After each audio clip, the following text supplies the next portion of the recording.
We all believe in the power of investments. But before we think about investing, we need to understand what exactly do we need to really invest into. So there are five investments that I'm going to talk about, which I believe would resonate with each one of you. And because these investments apply to each one of us, it's important to look at them very closely because it's an integral part of everybody's life. So what are these investments? The first investment, of course, as we all know, is money. Now, money is a very, very powerful weapon. We all want our finances to be in place so that it helps us to do what we want to do. So, financial independence allows you to take decisions as and when you need them. It gives you the confidence to deal with the present, and it also allows you to stay away from the worries and anxiety of the future. So, financial independence is something that we all must live by principally in our own lives. How do we do that? Of course, regular investments. There are things that you can do on a consistent basis. Whatever you earn, a portion of that has to be invested regularly in a disciplined fashion so that it takes care of your needs in the present, as well as it allows you to also meet any kind of contingencies. Plus, any future expectations that you have can also be fulfilled if you have the financial discipline. And there are various tools that you can use in order to build your financial corpus. I'm not going to get into the types of investments as far as money is concerned, but the fact is, it requires you to be disciplined and it allows you to stay free and make choices as and when you need them. But I'm going to focus a bit more on the other investments which are seldom talked about. So here comes the second form of investment. The second form of investment is time.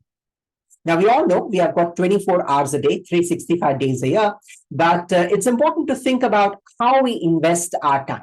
So ask yourself, how do you actually invest your own time, whether it's on a day-to-day basis, on a weekly basis, on a monthly basis, and of course, on an annual basis as well. So how do you go about dividing your time between what you enjoy doing and between your family responsibilities? Sometimes you got to divide time based on your work and your personal life.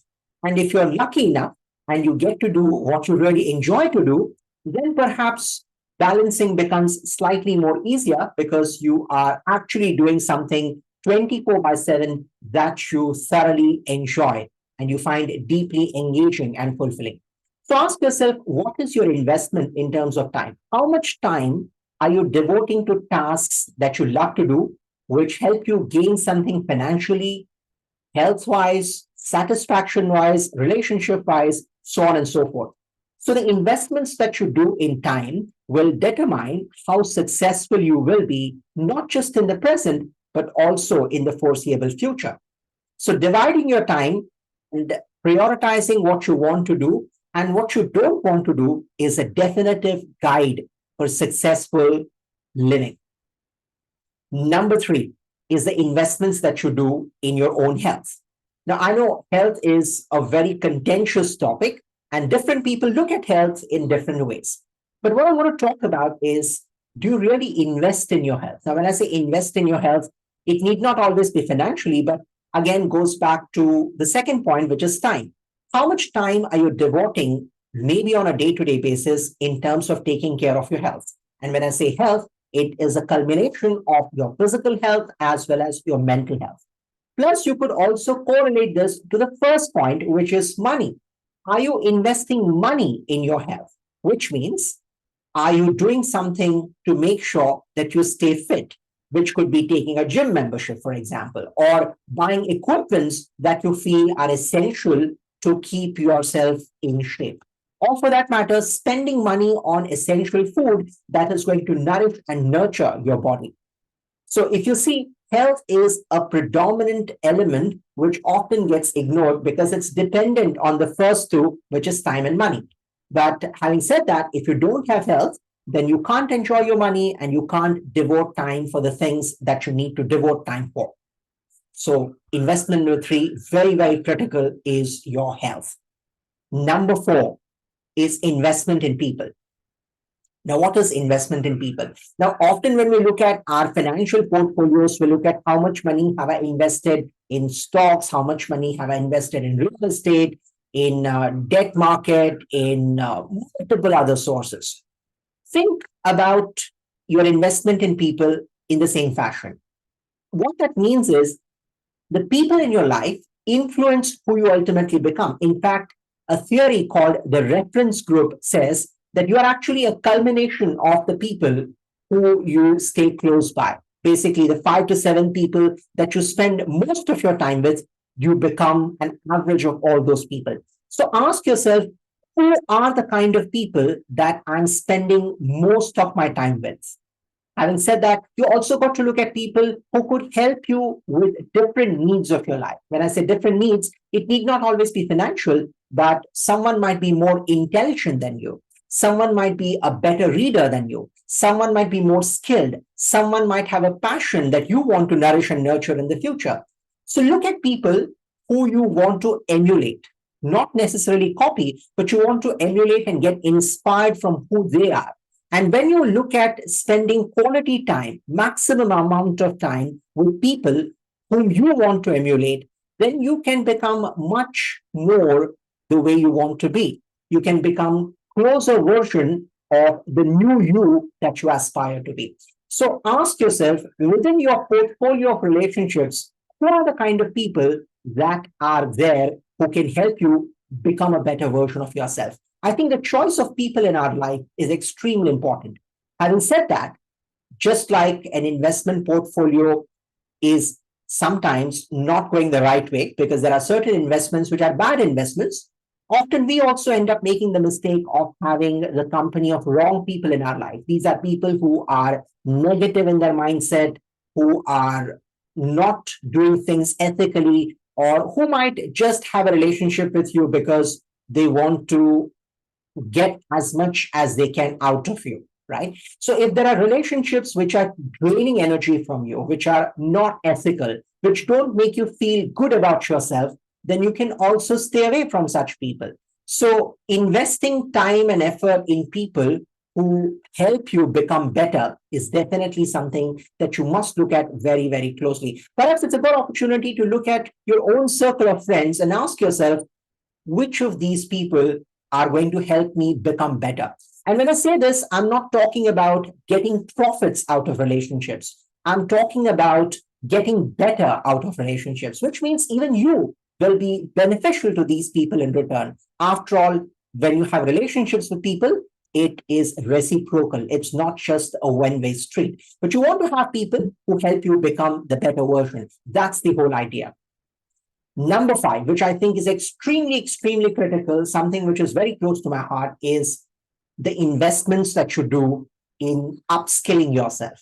Now, we're living in a world where it's important for us to constantly upskill ourselves, which means you've got to invest in terms of acquiring knowledge, acquiring skills, and putting that to regular use so that it can help you fetch better returns, both financially and otherwise. So ask yourself, what are some of the critical skills that you would like to invest maybe in the next 3 to 5 years? Look at the current role or the current job that you're performing, or if you're in business, or if you're an entrepreneur, or if you are a freelancer, ask yourself, what are some of the key skills that I would need going forward in the next 3 to 5 years? And then invest in those skills. You might want to pick one or two very, very important ones and then devote time, energy, effort, money towards upskilling yourself on that particular area. Why is this important? Because it's very easy to get obsolete in the current world. Times are changing very fast. We're living in a robust, dynamic world. Whether you're in a job or you're doing something on your own, it's important to keep skilling yourself consistently and with a lot of passion and enthusiasm. So identify those skills and then devote yourself to those skills. For example, if you think that learning artificial intelligence is going to be a game changer for your career, by all means, you should look at it more seriously. Or for that matter, even simple skills like swimming or driving or communication skills, anything that you feel is going to help you enhance your confidence levels or become the kind of professional that you want to become, you need to target those skills and then devote time and energy in upskilling yourself on those areas. So the basic idea is to invest time and money consistently in areas which will help you become a lot more better than who you are today. One of the other things you need to look at is what skill is going to help me monetize the benefit immediately. That's one way of looking at it. Some skills tend to have a better payoff in the short run. Some skills tend to pay off in the longer run. You may want to also prioritize skills accordingly. All in all, you need to invest in yourself. So these are the five most important skills, according to me, that you got to invest uh, on a regular basis, because these investments will fetch you return not just for the present, but for the foreseeable future as well. So what are the topmost five investments? Number one, again, is money. Use your money wisely and make sure that you invest it at regular intervals. Number two is the investments that you do in terms of time. How are you spending your day, your week, your month, and your year? Number three is investing in your health. If you don't have health to support you, remember everything just goes for a toss. Number four is investing in people. Who are the people who will help you become a better version of yourself?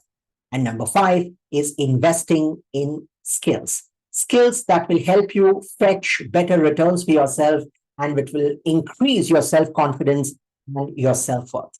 These are the top five investment avenues that you need to look at to live a holistic life and a successful life.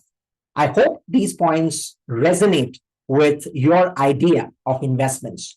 Do tell me if there are other investment sources that you feel are important in terms of ensuring holistic life. Thank you so much for listening. I'll see you again very, very soon.